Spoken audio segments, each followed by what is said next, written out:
여러분 안녕하십니까, 황실업 변호사입니다. 지금 증시 변동성을 키우는 것이 삼전 닉스 레버리지 투자인데요. 이것이 말이죠, 졸속으로 4개월 만에 출시가 된 것으로 밝혀졌습니다. 그러니까 이재명 정부에서 뭔가 서둘러서 이 상품을 출시했다는 건데 6.3 지방선거와 관련이 있는 것은 아닌지, 6.3 지방선거 전에 이 상품을 출시하려고 했다라는 의심이 충분히 가능합니다. 왜 그랬을까요? 이 상품을 출시하면 일단 주식이 크게 오르겠죠. 지수가 오르겠죠. 그럼 아무래도 6.3 지방선거에서 저 좌파가 여권이 유리하겠죠. 그런 어떤 생각이 있었던 것은 아닌지 의심하지 않을 수가 없습니다. 자, 관련 소식 빠르게 전하겠습니다. 최근 증시 변동성에 주된 요인으로 지목된 삼성전자와 SK하이닉스 단일 종목 레버리지 상장지수 펀드 ETF에 대해서 정부가 보완책을 내놨지만 시장에서는 충분한 효과가 있을지 아직 미지수라는 의견이 많습니다. 효과 여부를 떠나서 위험성이 큰 상품을 섣불리 도입해서 논란을 자초했다는 그런 비판은 피할 수 없다는 지적입니다. 20일 금융투자업계에 따르면 단일 종목 레버리지 ETF의 국내 출시 가능성이 처음 언급된 건 올해 1월입니다. 그러니까 단일 종목 ETF라는 것이 처음 국내에서 언급된 것은 올해 1월인데 김용범 청와대 정책실장은 지난 1월 16일 한 언론과의 인터뷰에서 서학개미의 국내 유인책에 대해서 미국 시장에선 레버리지 상품이나 개별 주식, ETF 등 한국에선 불가능한 것들이 많이 있다. 그래서 제가 금융위에 나스닥에서 가능한 걸 왜 우리는 못하게 하냐라고 말했다. 이런 얘기를 합니다. 지난 1월 16일 한 언론과의 인터뷰에 나와가지고 지금 정책실장이라고 하는 김용범이가 이렇게 얘기를 한다고요. 미국 시장에서는 레버리지 상품이나 개별 주식, ETF 등 한국에선 불가능한 것들이 많이 있다.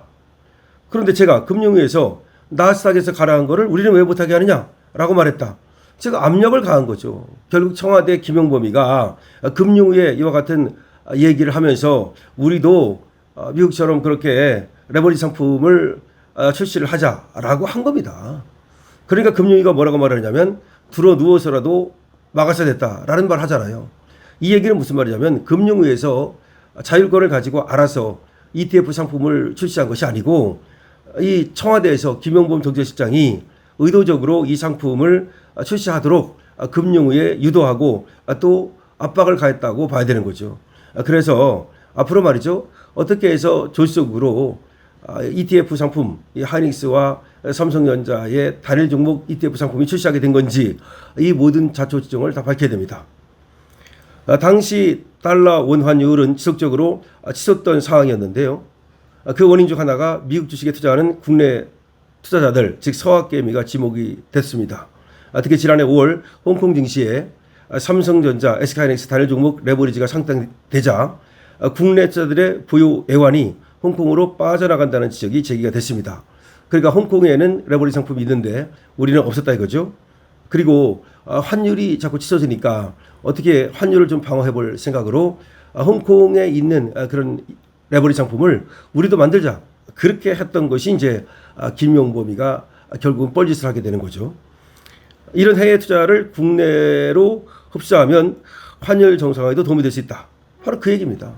그러니까 환율이 치솟으니까 우리나라에 레버리지 상품을 만들면 외국인들이 돈을 싸들고 들어올 것이다. 홍콩으로 가던 돈이 우리한테 들어올 것이다. 그러니까 우리도 2배 레버리지 상품을 만들자. 홍콩은 뭐 3배까지 있죠. 그래서 만들었는데 그것이 지금 이 삼성전자와 하이닉스의 변동성을 키우고 그리고 우리 국민들이 돈을 잃게 되는 그런 어떤 원인이 됐다는 겁니다.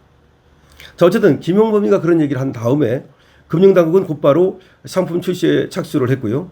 이혁원 금융위원장은 지난 1월 28일 기자간담회에서 국내 단일 종목 상품 출시 허용 계획을 발표를 합니다. 그리고 같은 달 30일 금융의 입법 예고부터 시작해서 4월 21일 자본시장법 시행령이 국무회의를 통과했고 4월 28일 공포를 거쳐서 5월 27일 관련 상품 16종이 상장됩니다. 김용범이가 언급한 후 4개월이 조금 넘는 그 시간에 바로 상품이 출시가 된 겁니다. 이게 말이죠, 원래는 그렇게 빠르게 출시를 하려고 그랬던 것이 아니고 우리 올해 말에나 좀 천천히 출시를 하려고 그랬던 건데 김용범이가 얘기를 하고 나서 이것이 급물살을 타가지고서 아주 빠른 시간에 이게 출시가 되는 겁니다. 그러다 보니까 그 부작용을 제대로 살피지 못한 거죠. 자, 자, 그러니까 그 상품을 출시한 이유는 두 가지라 그랬죠. 하나는 환율을 좀 잡아볼까라는 생각이 있을 것이고, 또 하나는 추정인데 아무래도 주식시장이 이 주식 코스피 지수를 올리는데 도움이 되지 않을까, 뭐 그런 생각이었을 것 같습니다. 하지만 애초 목적이었던 환율 안정 효과는 제한적이었다는 평가가 나오고 있죠. 단일 중국 레버리지 출시 첫날인 5월 27일 달러 원환율은 1,506.7원이었는데 이후에도 지속적으로 치솟으면서 7월 2일에는 오히려 1,555.8원까지 오르기도 했습니다. 그러니까 국내 레버리지 출시로 인한 애완 흡수 효과보다 미국 이란 갈등으로 인한 글로벌 달러 강세 및 외국인의 국내 주식 매도 등 거시 경제 요인이 더 컸던 탓입니다. 외국인들이 계속해서 주식을 팔아가지고 달러로 바꿔서 나가니까 달러 수요가 많고, 그러다 보니까 달러 값이 올라간 거죠. 오히려 레버리지에 투자금이 쏠리면서 시장 변동성을 극대화했다는 지적이 나오고 있다.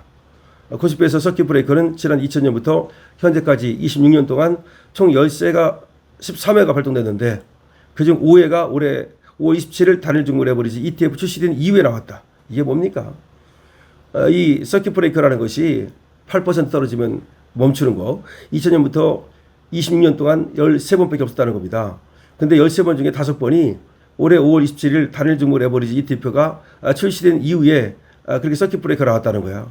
이건 누가 뭐래도 삼성전자와 하이닉스 단일 종목 ETF 때문에 서킷 브레이커에 걸리는 겁니다. 누가 뭐래도. 그리고 왜 5월 27일 출시를 합니까? 5월 27일 출시하고 지방선거 언제 있었죠? 6월 3일 있었죠? 너무나 의심스러운 점이 많은 거 아닙니까 지금 이게.